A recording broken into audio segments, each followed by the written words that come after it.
study the built environment as an autonomous issue, not something that we created, but as something that we can contribute to.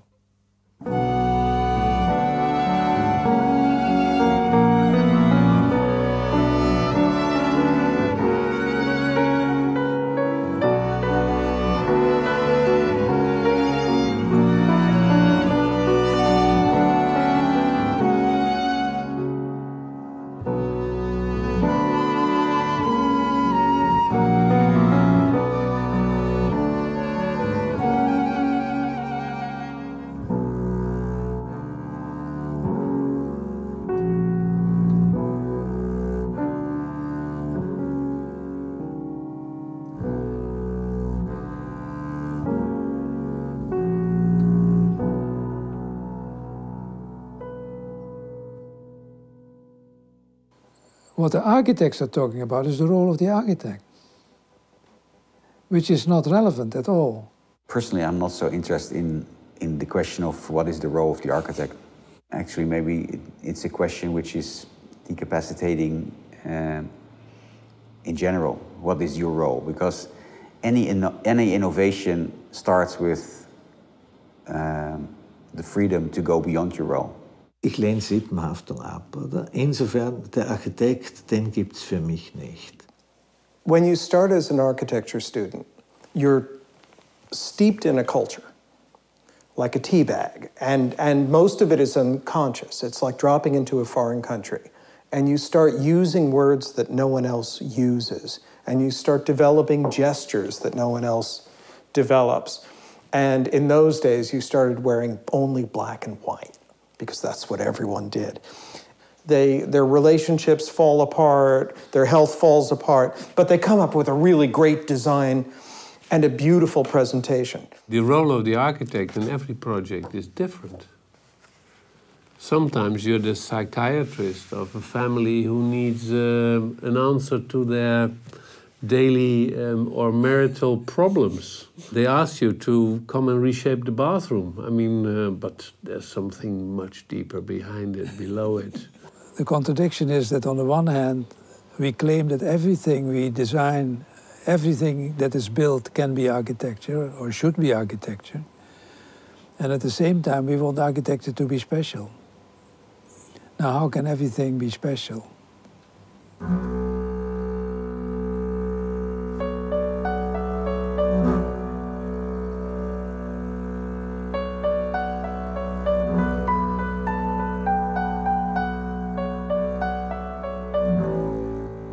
My father had a library.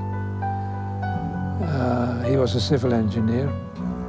And I was interested in books, so at a certain point I found a book about the recent Dutch architecture, which was the Amsterdam School architecture. And I liked that very much, that book. And so I don't know exactly what came first. But from very early on, I decided that I wanted to go to the Netherlands and become an architect in Holland.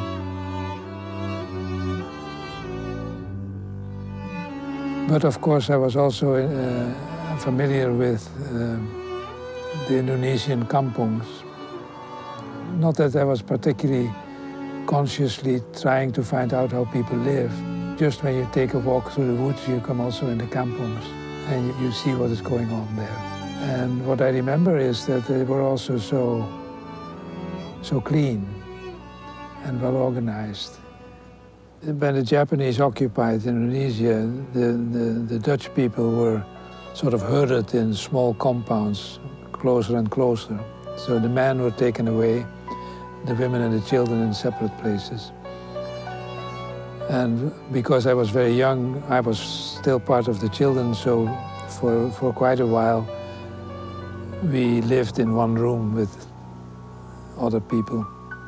But eventually, it became more and more of a kind of concentration camp. And we were put to work in farms farther outside. At that time, I got dysentery, which was one of the major problems, of course, with the bad food that you got. So I could no longer do the work, and I had to check into the sort of makeshift hospital. And I spent the last year in the hospital.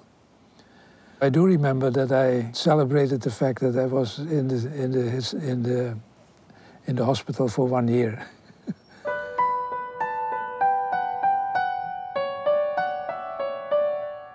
To sum it up, to me it was a positive experience. You learn to know yourself, and you learn to live, that you need very little to live, which I always appreciated. So it was not a traumatic experience for me. When I got better, I decided I wanted to go to Holland, whereas my parents and my sister wanted to stay in Indonesia. So I got myself a job on a transportation ship that brought back families from Indonesia to Holland.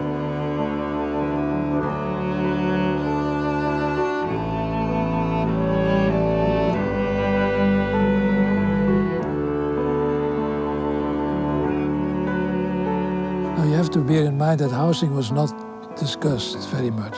Nobody thought about doing housing as a final project. It was only much later that students in Delft were allowed to do their final project on a housing project. But in my days, this was not considered to be architecture. But I had become intrigued by what was going on in housing. I liked the Amsterdam school and the history of it very much. I liked the Dutch cities very much. And I was appalled by the mass housing that was going on. So I tried to figure out what was going wrong.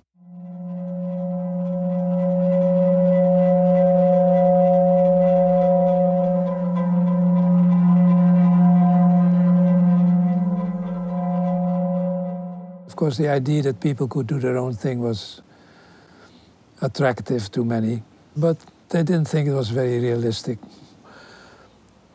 I think my interest was very much in fields, not in a single building, already from the beginning. Maybe in retrospect, I realized better than then that I was thinking about discontinuities and tried to understand how such complex organizations could come about as the result of bottom-up, small-scale interventions by people themselves. And I was convinced that it was right, that there was no reason not to introduce the users into the process. But then I had to explain to myself and to other people why it was important to do that.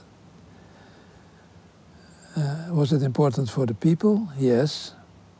But not only, it was also important for architecture, and it was important for built environment.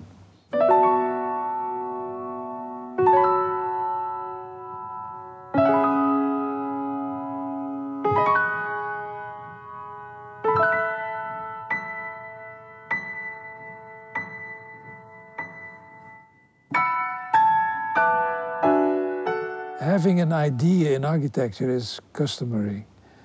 Everybody must have a good idea and then follow the idea, and it must be original. That was not the kind of idea I had. Deze scheiding is in wezen een politiek probleem. Want het fundamentele politieke probleem is dat we moeten uitmaken waar de rechten van het individu liggen en waar de verplichtingen van de gemeenschap liggen. Welke verantwoording heeft het individu en welke verantwoording draagt de gemeenschap?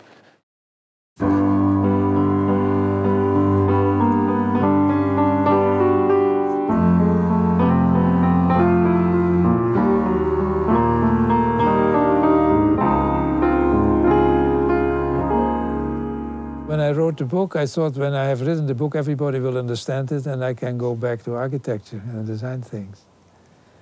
So life is too short. Zo goed als in het verkeer de gemeenschap wegen bouwt, waardoor het individu zich met zijn eigen gekozen vervoersmiddel kan bewegen. Zo zou je ook in de woningbouw twee sferen kunnen onderscheiden. De gemeenschap bouwt dan geen wegen, maar bouwt een drager. En daarin kan het individu zich met behulp van zijn inbouwpakketten zelf een woning vormen. En in die twee sferen zouden we moeten gaan produceren. Aan de ene kant moet de gemeenschap iets doen, aan de andere kant kan daardoor het individu iets doen. En daarom willen we dragers en inbouwpakketten gaan maken. Drager en inbouw, structure and infill. That's of course an exemplification of a much deeper theory about the end of signature architecture and the claim that a new school should arise, a new appreciation of what the architect should do and what the people should do. I decided in the book not to give pictures of my own designs or suggestions, for the simple reason that it would be easy to dismiss it, to say, well, that's Habraken's architecture, we don't have nothing to do with that. I wanted people to begin to think about their own way of working. He is a very strong believer in the truth about architecture, and since the truth can do, in his view, his truth can do without images, he would feel it as a corruption to rely on imagery all the time. Everybody said, well, show me what it looks like, where there's no pictures in it and so on. And I said, okay, if you don't want to read a book, I'll give you pictures. Mm-hmm. So basically the same argument was given here in diagrams, and people loved it.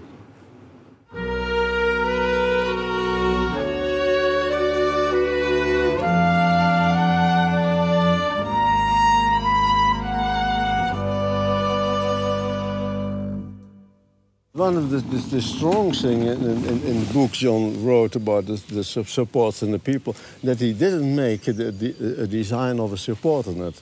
He said, that's an open question. I'm defining it on a more or less philosophical, theoretical way. So we know what the support is, but everyone has to fill it in with his own ideas.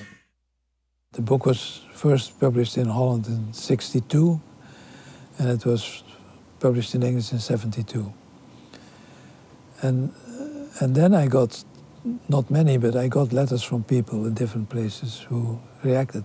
And I specifically remember that I got a letter from somebody who said this was the real Marxist approach to things, and that was the way to go. And maybe 1 or 2 weeks later, I got a letter from somebody who said, finally we have a real capitalist approach to housing. And I found it interesting because it proved, I think, in my mind that my proposal was something universal. That,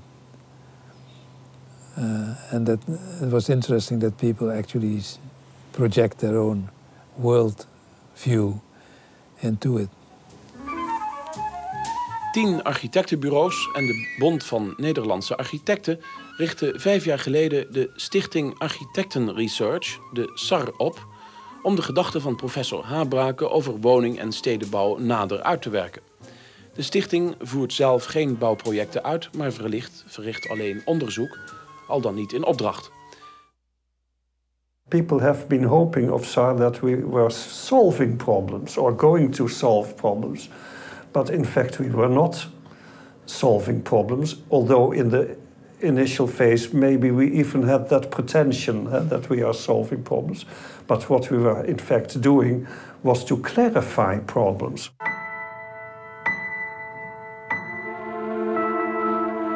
Bijzonder bij het experiment is dat de overheid de drager heeft getoetst, dat we zeggen de hoofdstructuur, met daarbinnen een fictief vastgestelde verkaveling, dus de vaststelling van de woninggroottes, en daarbinnen weer fictieve plattegronden. En dat ze op die basis dus het licht op groen gegeven hebben en ook de subsidie hebben vastgesteld. En die subsidie is later niet meer opnieuw in de discussie gekomen toen de bewoners zelf met hun plattegronden aankwamen. En dat had natuurlijk best gekund, want een boel van die plattegronden die wijken in wezen flink af van de gebruikelijke plattegronden. Wijken af van normen die door de overheid worden gehanteerd.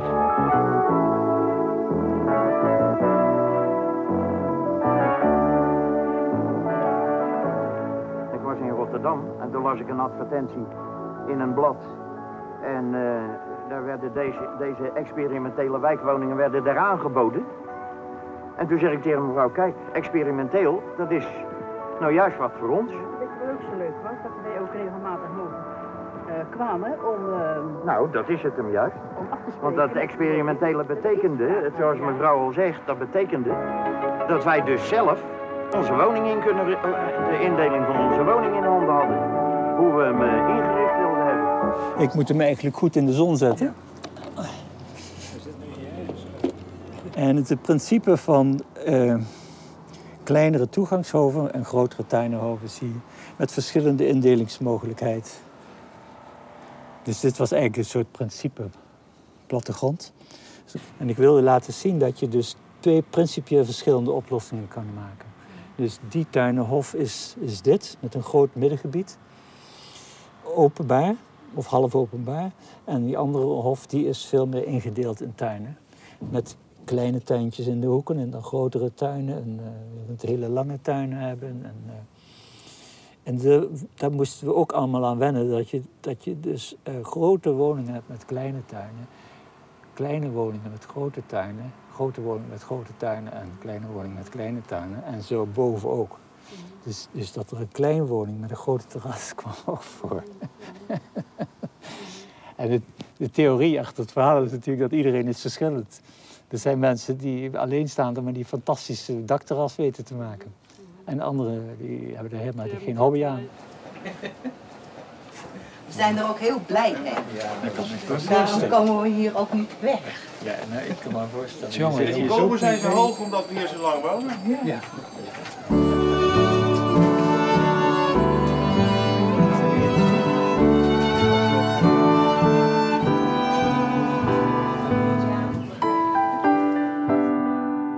Ik hield de spreekuren. 123, ja. Een half jaar lang, 2 middagen in de week, soms in de avond. Ja, dat moet 1 keer doen, hè. Mijn vader was een huisarts.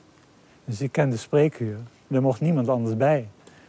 Dus de mensen praten over privacy, over eigen dingen. Sommige koppels over seksualiteit. Of hoe we met de kinderen omgaan en zo. Dat waren de onderwerpen die ik opstel. Wat zijn je hobby's? En nou is eigenlijk de vraag van in eerste instantie, wat doen we hier en wat doen we daar? Hier was de keuken. Dit was voor keuken bedoeld, voor woonkeuken. Ja? Met berging. Ja, met de berging. De berging die hoort dus ja, die bij moet de keuken. Bij de keuken. Ja. En je denkt ook te eten in die keuken? Ja. Zo groot is het plan? Ja. En we moeten natuurlijk binnenkomen in het huis. Ja. En het mag nou eenmaal niet rechtstreeks, dus we zullen een halletje moeten maken. Ja. Dit is dan... Participation is really a paternalistic term because it assumes, it implies that the professionals make the world and that they are willing to let the people in, let them participate. The reality is the other way around. There is a built environment which has its own laws, a very complex entity that always has been around for thousands of years. And the question is, to what extent can the architect participate to make it better? So we talk about the intervention and the participation of the architect in the built environment and not the participation of the people in the work of the architect.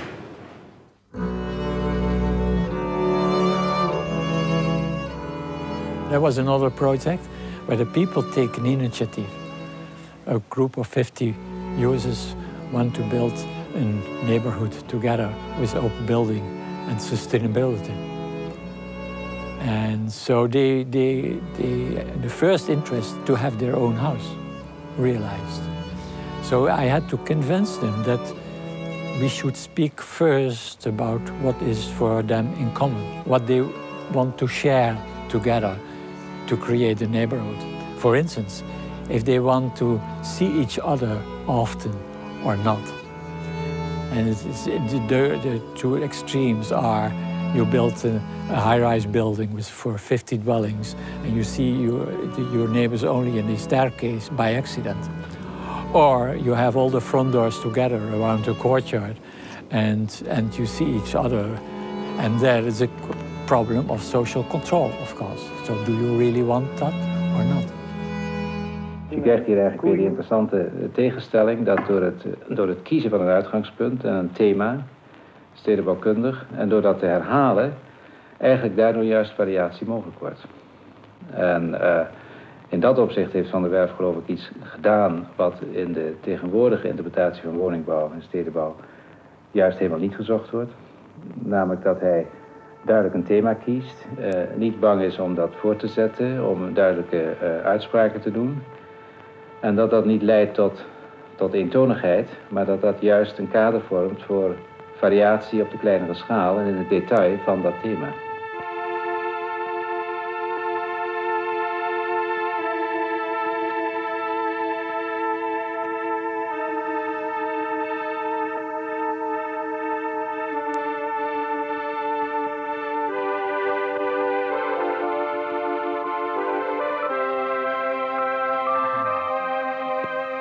En ik heb een Rotterdamse project een keer meegemaakt. Toen kwam ik op bezoek en toen zeiden die mensen...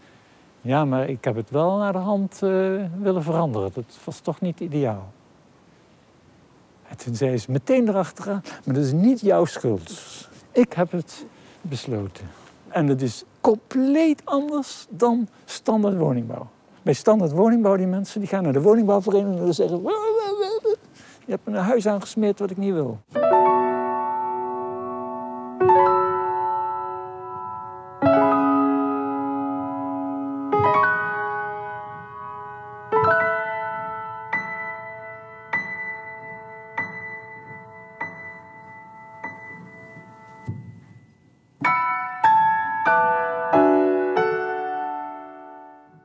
As long as architects believe that all the other people who have something to say about the building are just noise that they would like to eliminate, because then they are free to do their own thing, they certainly will get marginalized.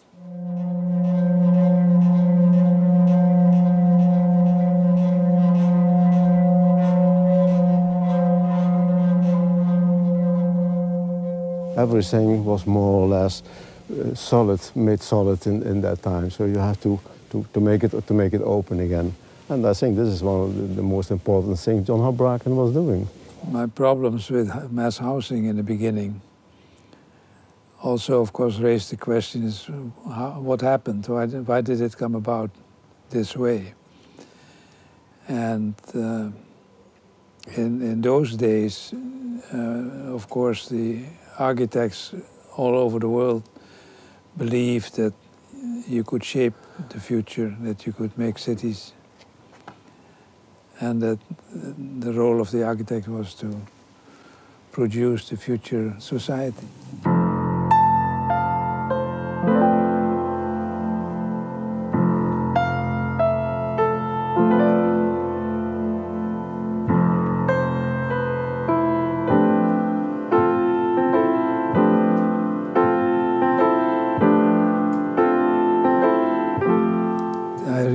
That the architect had taken on a completely new role for the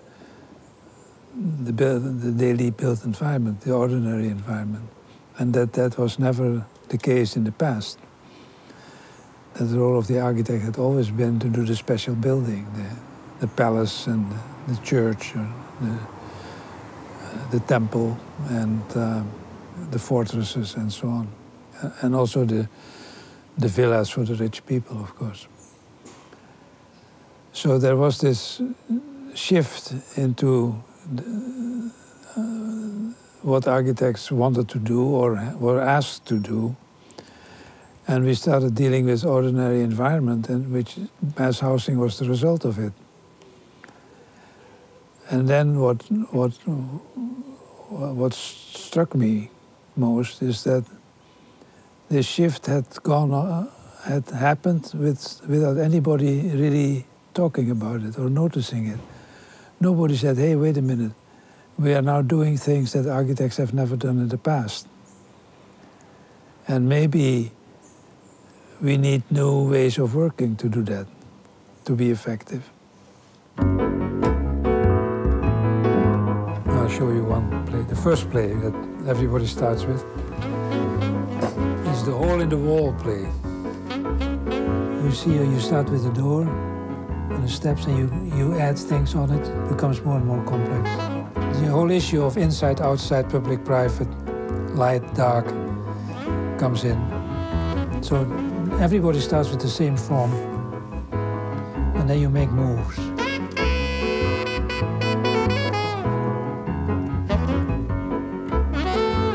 This is a nice exercise we call don't go back. When you make a decision that you don't like, you have to keep with it, you have to live with it. You have to move on. And the example that I gave is the moon house. So you start with something simple, you move on only in section, go deeper, higher. And it is all manipulation of form, so there's no functions there. Except in the capacity that you ask what functions can fit in, but the functions do not drive the problem.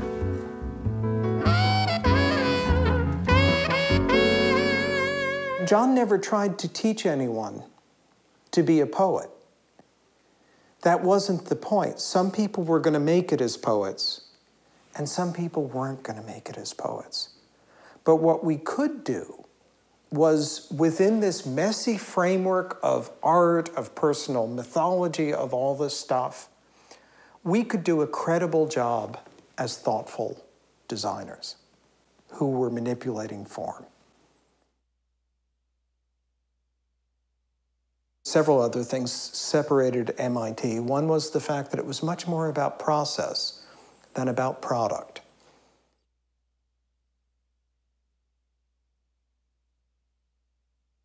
One of the problems with being an architect, of course, is the fact that we're in love with form.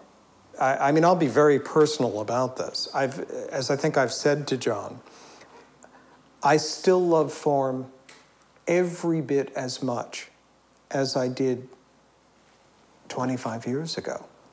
But I think much more of form making, when everyone is doing it on a broad scale, as having the possibility for becoming a personal vice. The arrogance of the artist in them. They want total freedom to come to a genius idea. And I think, in fact, architecture, when architecture starts to be art, it will go off the road. Because architecture is a profession of rendering service.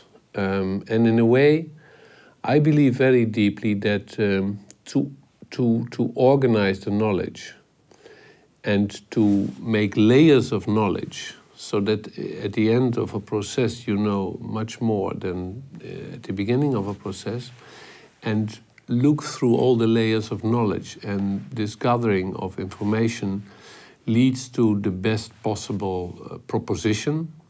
I think that is a more trustworthy way of working than to think and say, I have a genius idea.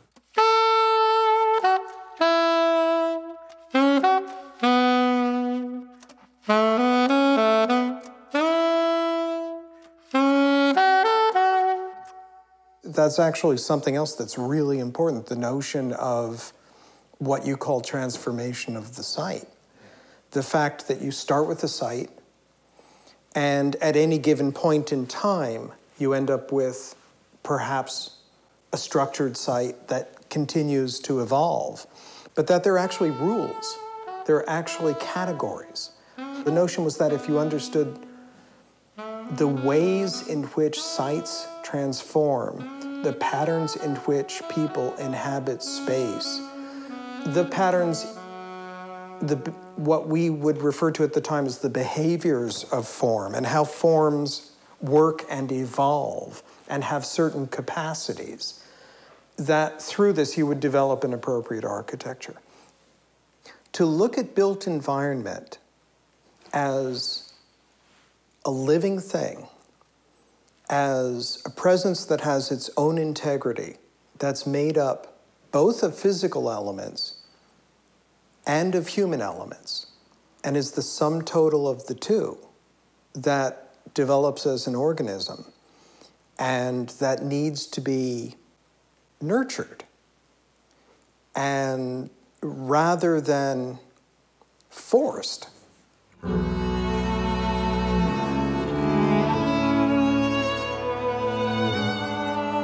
It is so hard to teach these things.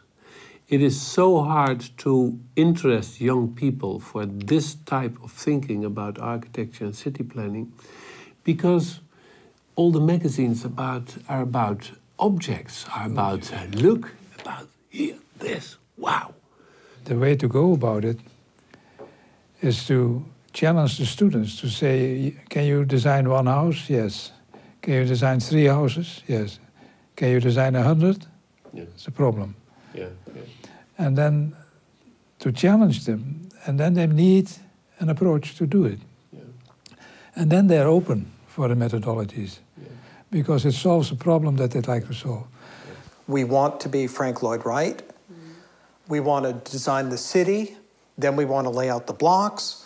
Then we want to build the buildings, and they're going to be freestanding buildings. When we're done with that, we want to design the furniture, and like Vignoli, we're going to do the rugs, and like Frank Lloyd Wright, we're also going to do the plates and the cups.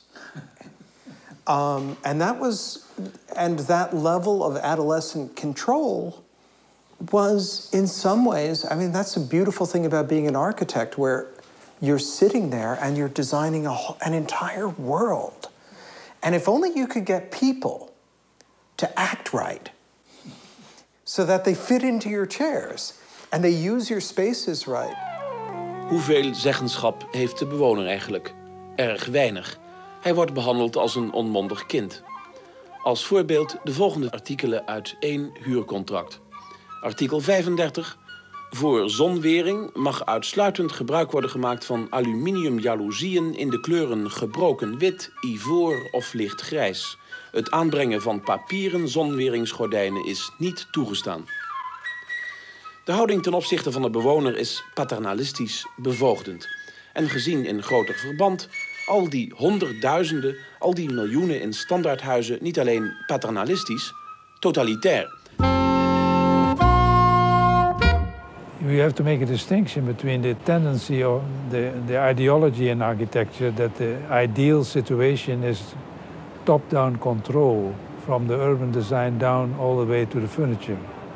That is what we teach students would be the ideal condition, that you could do the building, you could do the inside of the building, like Mies van der Rohe doing a skyscraper in steel and putting his own chairs in the lobby.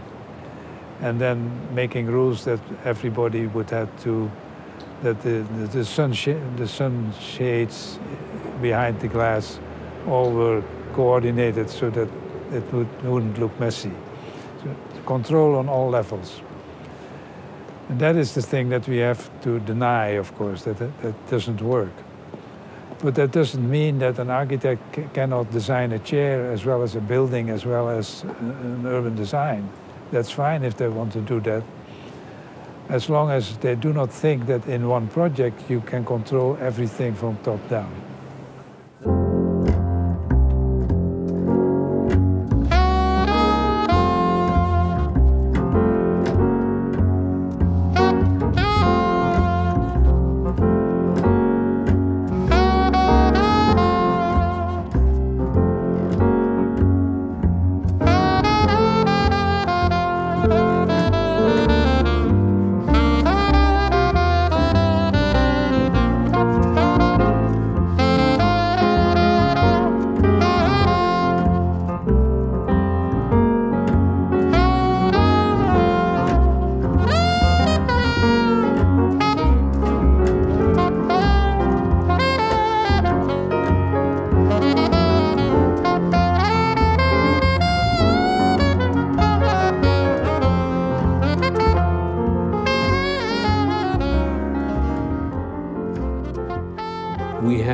One sheet of A4 in which we said that every building should have its own rhythm of windows, windowsills from next door buildings shouldn't be at the same height. So the first floor should be of different heights, so that you have a shift of horizontal lines. This rhythm I call the barcode of every building. What is a piece of brick? What is the width of a window? How deep is the window? It all forms per building its own characteristic. So we said every building should have its own characteristic. Every building should have its own height, so that they are individual. Well, that sort of thing was laid out in 10 rules in one A4. You know what we have in MIT, there was Morris Smith. He was one of the most charismatic teachers. And he had a 2/3 rule. Yeah. Is that every rule should be followed only 2/3 of the time. Yeah. The problem if you have that in your 1A4 sheet is that every architect will say, I'm the exception. Yeah. So that's the problem. They all want to be, no, I'm the exception, of course. It's a beautiful example that variety works within rules and that repetition is not necessary.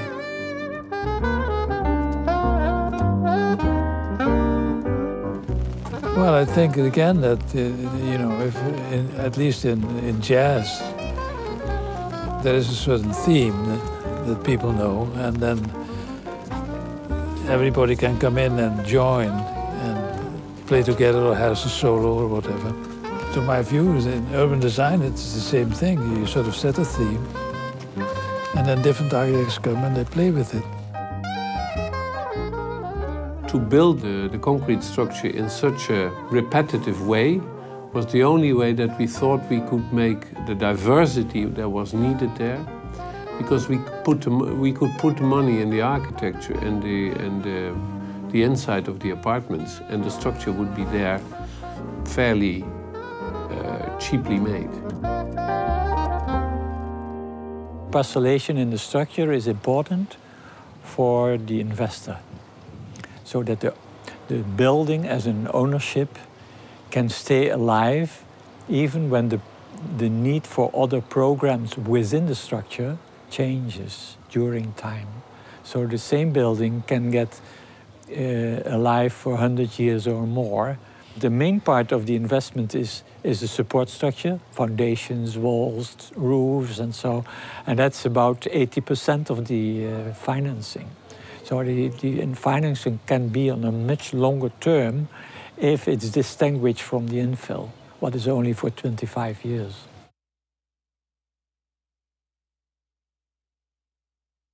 Wenn man Gebäude heute analysiert oder unseren Gebäudebestand bezogen auf Lebensdauern, dann muss man verstehen, dass ein Gebäude heute eine Überlagerung von 5 verschiedenen Zeithorizonten darstellt. Und in den jetzigen Diskussionen vermischen wir immer wieder sozusagen die einzelnen technischen Teilsysteme mit ihren vollkommen unterschiedlichen Zeithorizonten, was dann in der langfristigen Benutzbarkeit zu relativ hohen Aufwendungen führt. Diese hohen technischen Anforderungen zu kombinieren mit der Offenheit der Struktur, das ist vielleicht die intellektuell schwierigste Aufgabenstellung. Auch wenn Sie es jetzt so vor sich liegen haben, schaut es so verblüffend einfach aus, oder? Aber glauben Sie mir, diese Einfachheit ist täuschend. I have written an essay, 12 pages, and we sent this essay to 10 architects, of which we supposed that they could be able to design a solid. So I put a solid in words, and I explained what I meant by accommodating capacity and loveliness. He sent them a report about the solids idea. And he asked them to come and talk, to explain how they would interpret this idea. And he asked me to join it. So together we interviewed these 10 people. And it was very revealing. Some of them had no idea what was going on. They came with their usual spiel of selling their own architecture. And then Frank got annoyed and said, look, please stop. I know you're architect. I'm not interested in your architecture. What do you think of this idea? And they started stuttering. And others had read it very carefully. Ich war wahrscheinlich der einzige Architekt, der nicht über ein formales Ergebnis einer Arbeit geredet hat, sondern über die Methodik, mit der wir seine Ziele verfolgen können.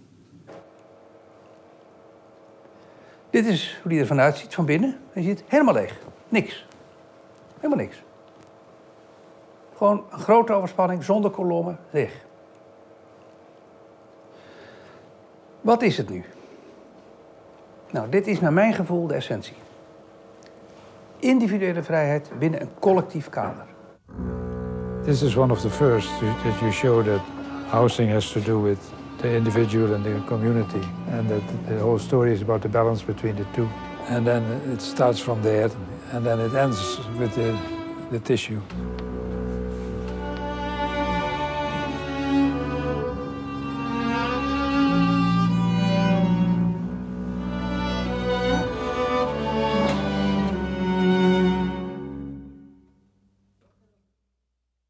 De toekomst van de architectuur is niet functioneel ontwerpen, maar dierbaar ontwerpen. Functie bepaalt de gebruiker. Maar de architect bepaalt het collectieve kader. Ich glaube, es geht eben genau darum,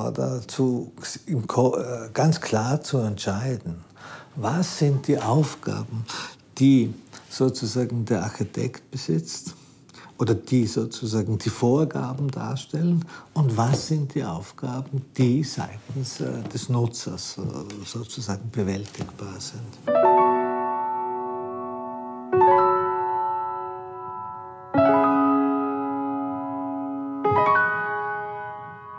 Aufgrund meiner Erfahrung ist alles, was sozusagen das Verhältnis zwischen dem Nutzer und der Öffentlichkeit generiert, und das sind vor allen Dingen die Fassaden und die Erschließungen, das sind Aufgaben der Architektur, also des Architekten, und alles das, was innerhalb sozusagen dieser, durch diese beiden Komponenten definierten Räume passiert, das ist Aufgabe und Möglichkeit und Potenzial des Nutzers. We enter now in a stage in which there is a new dialogue with the reality of the building and the professional role. And if we get feedback from it and we begin to understand the processes, then we can ask ourselves, what is the best architectural intervention that we can make? And then you can have this whole discussion whether you want totally empty spaces or whether the spaces that people settled in have already a spatial and architectural articulation or not.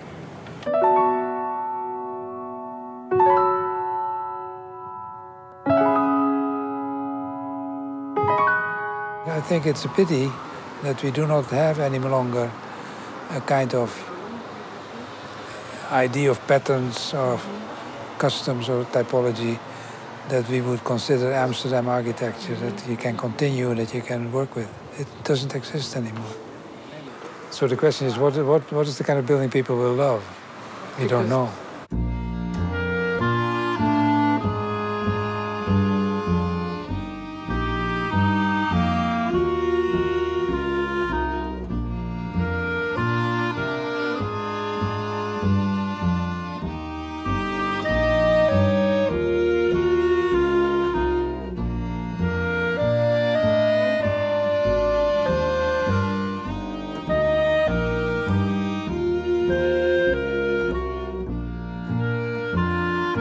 So this project was started by the wish to bridge over the motorway and over the train to connect the west side and the east side of Zaandam.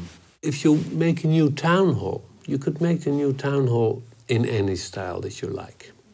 If you do it in a modern style, and I showed them examples of the new town hall of Purmerend, I said, look at the new town hall, wonderful building, it's almost white, and there's band windows, and it is modern, but it could also be the regional hospital. It doesn't say anything about the city. And here in Zaanstad, we have a tradition of green houses. Why wouldn't we use that language to show that We are here in Zaanstad. It's about identity. We know that functionalist architecture will only live as long as the function is there. And then after that you have to tear down the building. So we all more or less try to make buildings that could stand longer and that are open for more interpretations. And at the same time, on the short run, you couldn't defend a building like this if there wouldn't be a perfect functional plan based on it. Yeah, but that's a matter of amounts of floors, place, and relations. Yeah. But you brought in the scale. Yeah. By doing that, and in the end, that's a universal, because that's the kind of scale in which people can work. It's the size of a house. Yeah. It automatically organizes people. You could even think that in the future you could make housing out of it. Would be very different. Would be nice. Housing project. Yeah.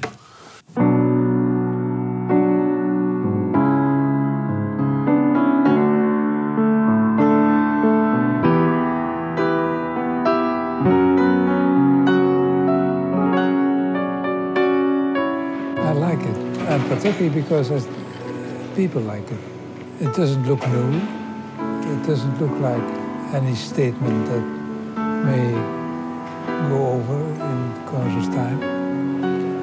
It will probably change a lot in the time. If it's about beauty, you will not find a lot of clues in the work of Habraken. On the contrary, you may feel he is attacking you, which he actually is doing. He has attacked quite a few times an architecture practice which is about aestheticism as a goal in itself. His architecture is not very much about the facade. It's about the organization of space. And right now we see a reappraisal of that quality of architecture, the reorganization of space. Right now we need that quality once again. It's not anti-architecture. It's good architecture, but it is not an architecture that anybody. I mean, if you try to think away all the decorations and the spatial organization, the structures is very good.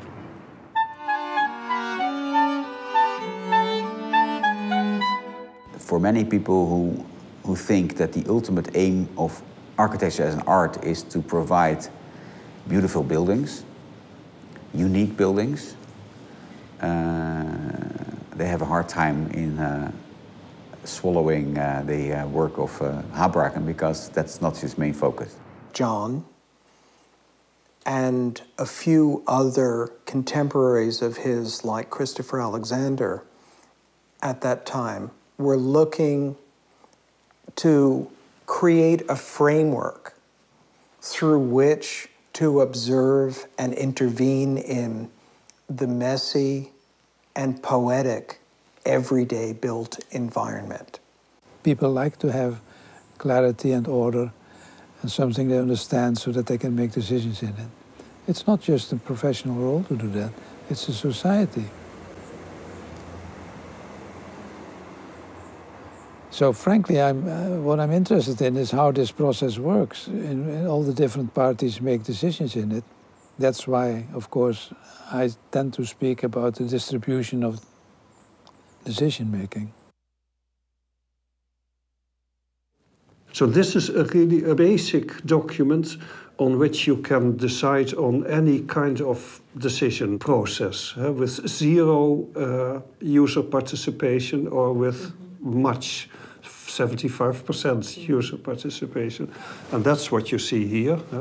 By clustering levels, you can say something about the responsibility. So this is the province, this is the municipality, this is the initiator, so it could be the housing cooperative or the private developer. And here you have the user. Now this is really a representation of the present decision process. But you can make these boundaries in different places. So here you have two scenarios.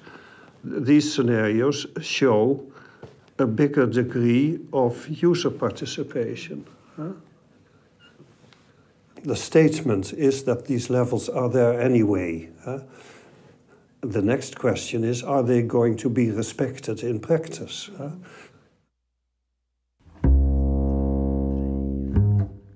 SARS war genau sozusagen jene Methode, also als Forschungsprojekt, das probiert hat, die Selbstbestimmung, sprich die Offenheit des Systems, aber dafür klare Regeln zu haben, wie denn die Elemente zueinander gefügt werden und gleichzeitig eben durch das Öffnen, durch das Schaffen dieser Regeln die Möglichkeit zu schaffen, dass nicht mehr irgendein anonymer Entscheidungsträger über diese Konstellationen bestimmt, sondern der einzelne Nutzer.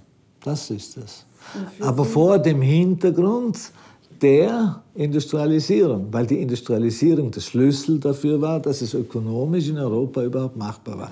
Sonst hätte man ja anfangen können, sozusagen ein bisschen selber Handwerker zu spielen etc. Nur die Leute haben weder die Zeit noch das Geld dazu gehabt.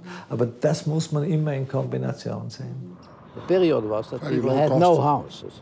So it was very luxury to get a house, and it was more luxury to talk about your house before they was built, yes?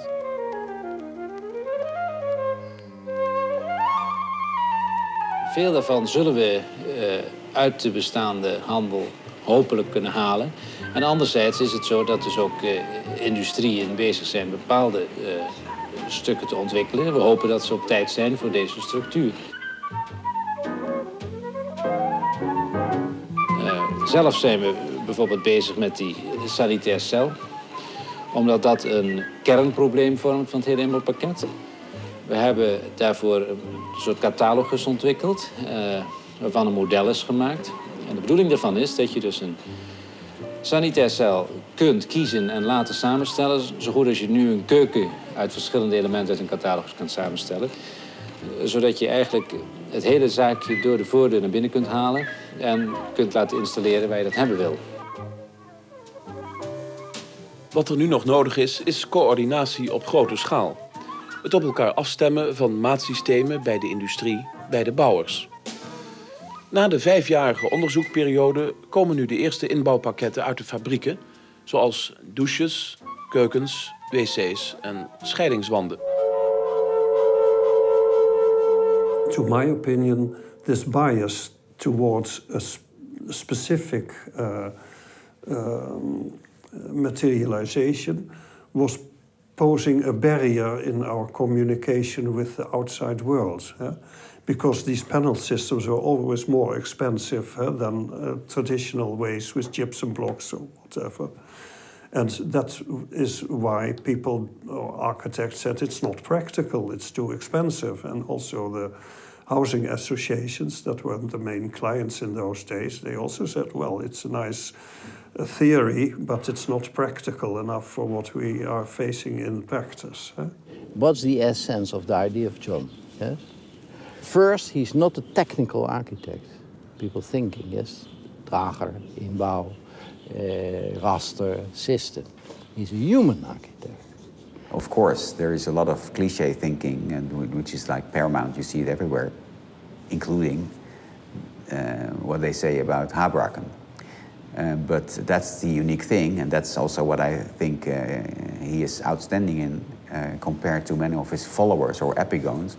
That he's not sticking to the clichés. He's sticking to the principles. He's not sticking to the exemplifications of his original theory, but he's keep searching for opportunities to innovate architecture. This is, of course, a funny idea which I abandoned soon after. You can have buy these type of cells and you just put them in, even your caravan. De architect wil wel, maar hij kan het alleen doen wanneer de industrie bereid is om inbouwelementen te leveren. De industrie wil wel produceren, maar wil er dan zeker van zijn dat investeerders en beleggers bereid zijn om deze producten te gebruiken. De mensen die het financieren zouden het wel willen doen, maar willen er dan zeker van zijn dat de overheid bereid is om dergelijke initiatieven te ondersteunen. En de overheid vraagt zich weer af of architecten in staat zijn om dit te doen en of de gebruiker dit werkelijk wil.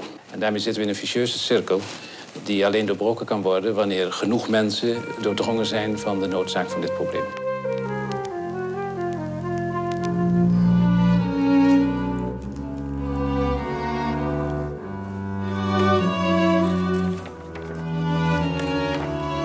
Maybe one could say that what he had to say was a bit repetitive, because it was seen by many people as an attack to current practice.